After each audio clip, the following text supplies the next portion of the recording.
to week 1 of the 12 Weeks to Stronger Bones Challenge. So this week we are kicking off with a 5-minute routine following my SPICE principles. Now, what is SPICE and what does it stand for? So SPICE is the method that I use to teach my clients, and it stands for strength, posture, impact, core, and equilibrium. Now, these are 5 components and principles that you need to be including in your workout. So what you're going to need for this class, I've got a chair here.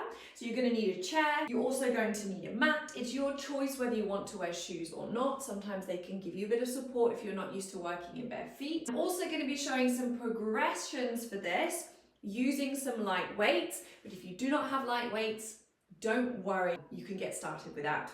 So we're going to pop straight onto the mat and we're going to start with our first exercise called knee floats. So I want you can use your chair to get down as well if you struggle to get down, coming down onto one knee at a time and then coming onto all fours. Now, making sure when we're on all fours, we want to make sure that our shoulders are stacked over our wrists and our knees are stacked over our hips. I'm going to imagine pushing the floor away. So I've got lots of space and width across my shoulder blades. My spine is in a nice, lovely long line. And I want you to take a couple nice deep breaths here, in through the nose and out through the mouth. Now, as you exhale in this position, I want you to imagine your abdominals drawing up towards the ceiling. Now, this just gives me this feeling of control in my center. And this is what we're going to use to add on to the next movement. So as I take that exhale and I think of drawing my abdominals up, I tuck my toes underneath and I'm just going to float my knees 1 inch off the floor, keeping my back nice and flat, and then I'm going to release and come back down. You can do the same thing. Exhale, you're going to float those knees 1 inch off the floor, hold, and come back down. Now, the goal with this is that our spine stays nice and straight. We push the mat away, so we're using that strength through our arms. Our shoulder blades are pulling down the back. Our spine is long and our abdominals are lifted, and release. You're going to do that 3 more times for me. Exhale, abdominals lift, knees come off. You notice how my bum stays in line with my shoulders the whole time. And down, you've got 2 more here. Exhale, lift, hold, and down. Now this is our last one, so I really want you to imagine pushing the floor away, lift those abdominals. Can you hold it for 5 seconds? We hold 5, 4, 3, 2, 1. We lower the heels down. You can untuck the toes and just sit back into a little child's pose just to give that lower back a little release. Then when you're ready, we're going to sit up and make our way up to standing. So hopefully that's a really quick little way to load your wrists, your shoulders, and get your core nice and warm. So the next movement that we're going to be doing is a basic sit to stand. Now, you may not even need your chair. The lower the chair, the more challenging the exercise, but I'm going to show you each level. So we're just going to cross our hands over our chest and make sure that our feet are a nice comfortable distance apart. I'm going to bend my knees and I'm going to hinge from my hip joint. So what that means is that I'm folding from my hips and my waist and spine stay long. I'm going to sit all the way down on my chair. I'm then going to hinge forward. So you notice it's that same movement. My spine is straight and I hinge from my hip crease. You can even pop your hands there to help and lift up. So for the first couple, if you're not used to doing a sit to stand, okay, then I want you to pop your hands in your hip crease and really imagine that that spine stays nice and long, okay? And the goal is that we want to be doing about 10 to 15 reps, quite a lot. Now, if you're somebody who is used to doing sit to stands or used to doing squats, I want you to just tap your bum down. Tap your bum down each time. Tap your bum down. And if you're somebody who doesn't even need that chair, then I want you to see how low you can go in that squat, okay? Low you can go in the squat. So a squat is a nice functional exercise that we can do, helps us sit down, get up, bend forward, and this hip hinging action, so keeping my spine straight, is going to be essential. Now, of course, if I'm moving too fast, then don't worry. Take your time, okay? Work at that level that feels right for you.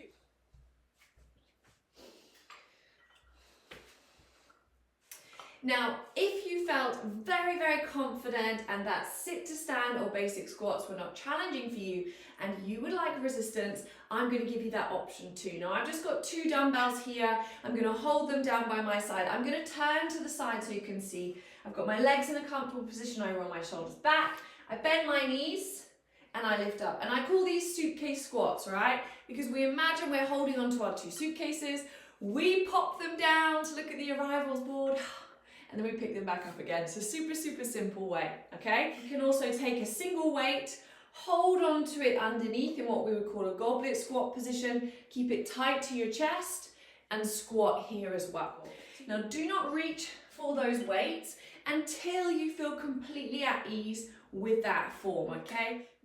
Now, moving on to our impact challenge. Now, impact is something that I know scares a lot of people or you feel very worried about doing. So I'm going to teach you one really simple, kind of fun exercise, and it's called kill the ants, right? Killing the ants. And all we're going to do for this is you're going to stand on both feet. You're going to lift one leg and you're going to stamp that foot forward. Then you're going to step onto it and then you're going to stamp the other foot forward and step onto it. So we're going to stamp and stamp. So you're doing 2 stamps, stamp forward, back underneath the hips, stamp forward, back underneath the hips. And this seems really simple, right? But what we're actually doing when we do this little impact challenge is we're stimulating those bone building cells. And because we're doing one immediately after the other, we're doing like a little rebound, which helps to reinforce that signal, make it extra strong, and stand. Now, I would like for you to try to do this for 30 seconds. Hopefully I've been talking, right? But this is a really simple, easy exercise. Now, of course, the harder that you stamp, the more impact that you're going to send through the body, okay? You can do this when you're waiting for the kettle to boil, when you're waiting for the bus, when you've got a spare moment, right? Royal Osteoporosis Society advises we do at least 50 impacts a day. So once you finish those, I think it's pretty safe to say we've probably squeezed those 50 impacts in. So keep it up daily. This is a way we're going to start impact and we will build it over the next 12 weeks. Now, our final 2 exercises are going to be posture and balance. Balance is really great to do after you've done a little bit of strength work, okay? Because strength and balance go hand in hand. We need to have strong legs to give us a stable base. Posture also comes into it because we want to make sure we can organize our joints, stand tall, and this also helps us to reduce our fracture risk. So quick little posture reset that you can do daily. I want you to pop your hand on top of your head. Now from there, I want you to imagine pushing your head into your hand.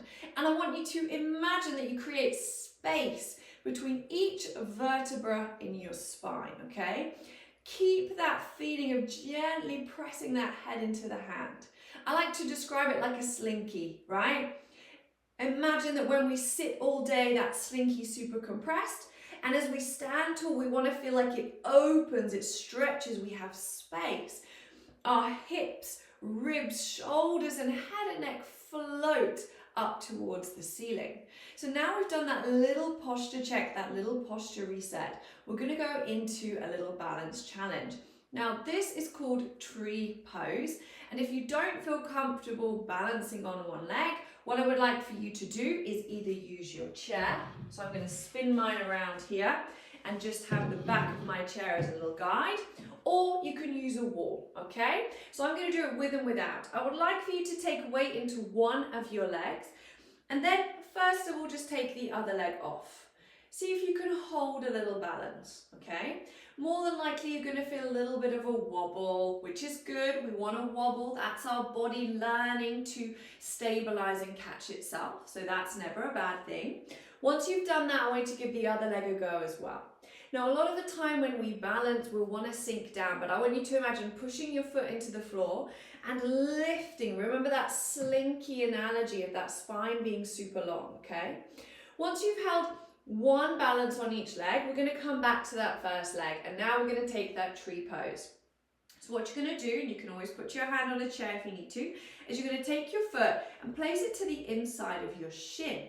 Now you're going to press into your shin, and at the same time you're going to imagine pressing your hip towards the center. So we're kind of creating this pressure, this force, which helps us to stabilize in our lower half. And then we're going to imagine that our upper half is that slinky. Like imagine, grab hold of your waistline and lift yourself up. Now you can also make this more challenging as we balance here by taking the foot onto the thigh and pushing into the thigh. See, much harder. But we never want to put it onto the knee joint. It wants to always go above or below the joint. I want you to choose the option that feels right for you. If you're using your chair, that is absolutely fine. This is week 1. Even a little finger, right, can make a difference. Ideally, we want to be holding this for 30 seconds, which I probably have been talking for longer than that. So let's give the other leg a little go. So you're going to pop that foot onto there. We're going to gently put that pressure through that inside of the shin. Now what will often want to happen, remember, is that hip will push out. So you've got to imagine stacking that hip over that knee and ankle and gently pressing into that foot. Lifting your spine up. Think of that long slinky analogy, and we want to be calm. Remember, you can use the chair if you need to. Just take some nice deep breaths in and out. One more here, big breath in and out. And then from there, shake that leg off and relax. So there you have it, quick 5-minute routine. Now, of course, once you've done this, I want you to repeat this about 2 or 3 times so you have a little circuit. So let's repeat those exercises just so you know. You've got your knee floats on the floor. You've got your sit to stand squat, kill the ants, posture reset, and your tree pose balance. All 5 exercises designed to get you started with the SPICE method. Do this exercise routine daily, so you can do this every single day for week 1, and I look forward to seeing you back here for week 2.